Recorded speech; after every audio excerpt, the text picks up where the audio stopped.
I really wanted to make this video a while back. I actually wanted to make it when I saw that the Astros were under 500 like a few days ago. Until they actually did beat the Diamondbacks and were back at 500. But now, after that beatdown my Yankees just took with some pitiful defense, that wasn't Tanaka's fault at all. No run support and Tyler Lyons just sucking. Yeah, I'm feeling kind of petty now, so I may as well just make this video now. What's up everyone, I'm Nick, I'm back with another video. You can tell I'm a big New York Yankees fan, and if you want more content from me, don't forget to subscribe because that'll really help my channel grow. It's the best way to show your support, and let's get going. And I don't think I really need an intro this time because I'm just here to slander the Astros for the most part. Now George Springer is on a 10-game hitting streak, so yeah, while his overall numbers on the season are pretty disappointing for his standards, but during his 10-game hitting streak, he's hitting .341 with a .386 on base percentage and a .732 slugging percentage. I don't really like trying to calculate sabermetrics for the most part because, just looking at it is much easier, so we'll just do that. So, okay, he did get off to a bad start to the season, but he's had a huge September. He's only gone hitless in 3 games this month, so yeah, alright. I can't really make fun of him. Alex Bregman, though. Alright, here's where we really get going. So, Alex Bregman is the guy that I was most disappointed in for cheating because he grew up a Yankee fan, he wears number 2 for Derek Jeter, but for rooting for him now, oh forget it. No way now. And his numbers on the season actually aren't that bad for a normal guy, but for last year's AL MVP runner-up, yeah, that's pretty disappointing to say the least. Pretty hard to play like a superstar when you're not cheating anymore, isn't it? Hey, but you know what though? You reap what you sow. Carlos Correa, yeah, not only did you get caught, you couldn't even hold yourself accountable for it the way you just went about it in interviews. Yeah, you just made yourself look like a huge tool. And yeah, even though you're playing good defense this year at the plate,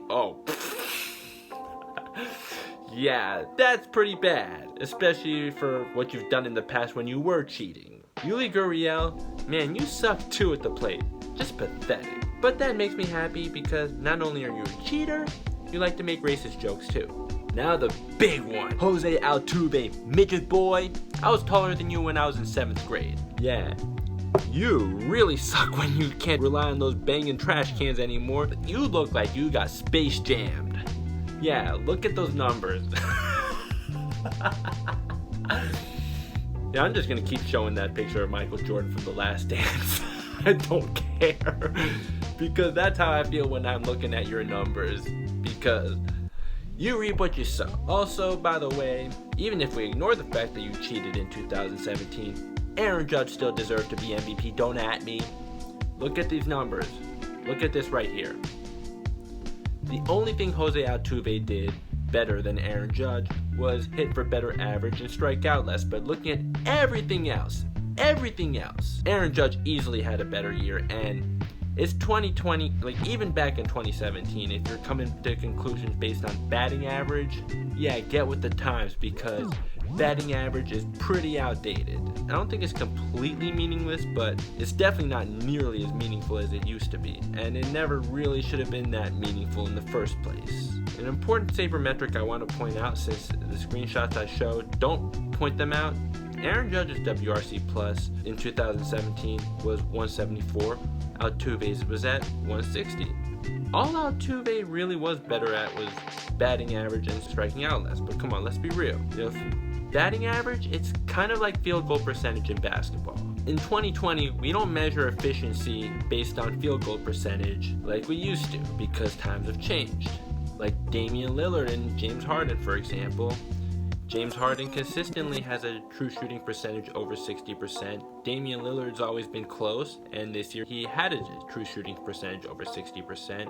And when you look at their field goal percentage, it may not look good, but when you look at their volume and look at the number of threes they shoot, yeah, they are actually very efficient. You get what I mean? And like field goal percentage, batting average looks at every hit as the same, but when you look at other stats, like they'll evaluate how productive the hit actually is. So no, batting average is not the best way to evaluate players anymore. But even if it was, yeah, Altuve's batting average still sucks this year. And by the way, if I were to ever hit a walk-off home run to send my team in the World Series, yeah, I could only dream that I was ever actually capable enough to do that. I know, in my dreams, but let's say I did. You can make me butt-ass naked for all I care. You can rip my shirt, I don't care. Alright, let's talk about their pitching. First, okay, you may know the news about Justin Verlander getting Tommy John surgery, but no, I'm not gonna laugh at that. No, I'm not gonna say he deserves that, because I believe I'm a human being with good morals, and if you're gonna laugh at that or think he deserves that, you're definitely not a good person. But at the same time though, I think it's some karma for the Astros organization. I'm not going to wish that on Justin Verlander as an individual, even though I may not like him, but for the organization, yeah, it kind of is karma, and let's be real, he's not coming back from that. At his age, he's 37 now, he's going to be 39 by the time he even has a realistic shot at coming back from that. Yeah, he's done. I mean, sure, he's been a fine wine since he joined Houston, but with Tommy John surgery, yeah, no way he's coming back from that.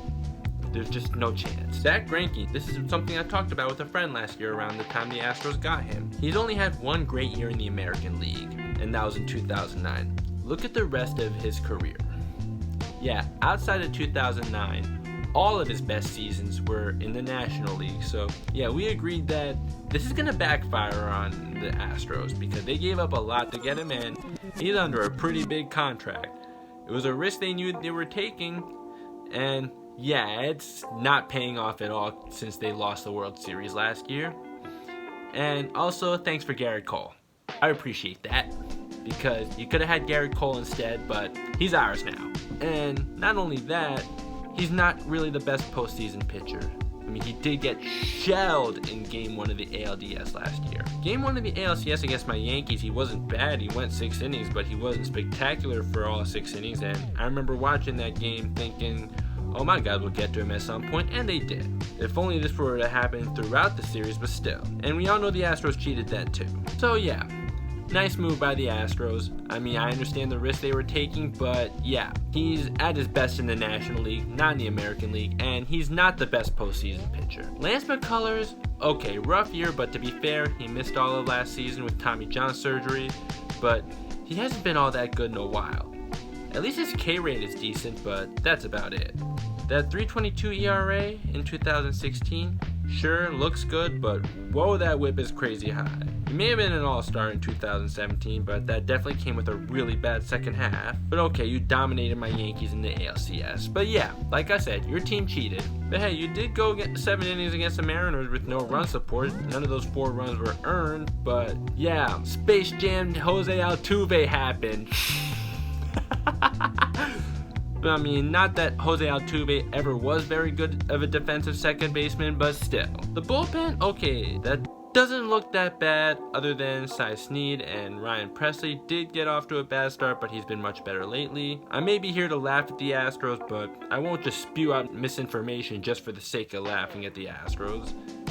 But yeah, the Astros are a 500 team and only in the playoff picture as an 8th seed because of the extended playoffs this year. And just the thought of the Astros only making the playoffs because of the extended playoffs, yeah, I find that pretty funny too, considering they can't bang trash cans anymore. Oh yeah, and I just gotta use this one more time knowing that the Astros got swept by the Angels earlier this month and just lost a series to the last place Texas Rangers.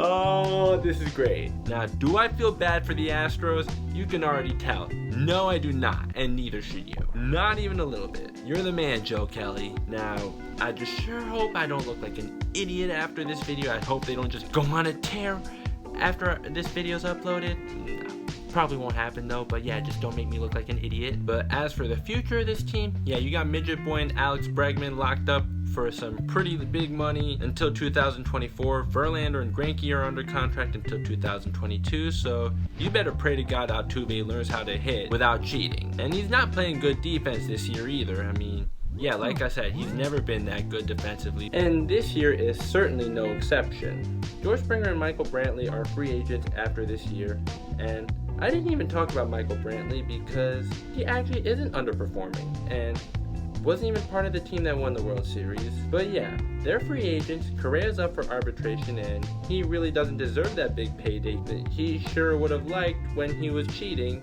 Because yeah, while he's not cheating, he's not doing very good. The Astros do owe over $27 million over the luxury tax, but at least the Yankees, while they're owing what's way over the luxury tax, at least they have Ellsbury's contract finally coming to an end. Tanaka is gonna be a free agent, and at least Garrett Cole's been very worth it. Josh Reddick's a free agent, but not like he's done any good on offense since 2017. But okay, he has played solid defense. Yeah, I have a feeling that some, if not all of these guys, will want to bolt because of the Astros' reputation is still being damaged. Their reputation is gonna be tarnished for a long time, and hey, Roberto Osuna is a free agent too, and he had Tommy John surgery. It'll be a while before he comes back, even if you do re-sign him. Okay, Christian Javier is having quite a nice year. His FIP may be insanely high, but he does have a respectable 3.33 ERA, and his WHIP is under 1. And hey, he just debuted this year, so I can't talk bad about him when he wasn't even in the big leagues when this team was doing their cheating. Yeah, my Yankees got manhandled by the Blue Jays. Just hoping this series is a split, but I don't feel good about Jordan Montgomery. At least Hyunjin Ryu wasn't all that good against my Yankees last time he pitched against them. We'll see about this time. Hopefully it's the way I want it. And besides Jordan Alvarez and Justin Verlander, any significant injuries for the Astros? I mean, yeah, I know Alex Bregman missed some games, but still, I think that the Yankees have had the injury bug a lot worse. Yet they're still doing a lot better. So yeah, at least I can still laugh about that. And also, I'm not too high on Aaron Boone, to be honest. I miss Joe Girardi, but you know what though? You can't blame Aaron Boone for everything. I think that would be foolish too. And also, he's really doing what the front office wants him to do. This is what makes me miss Joe Girardi, the fact that Joe Girardi has a mentality of, hey, you do your job, you get me the players. I'll manage the team because that's my job. I miss that, but hey, it is what it is. So, alright, the Astros are only a 500 team this year. It's not looking any better for them going forward, and I love it.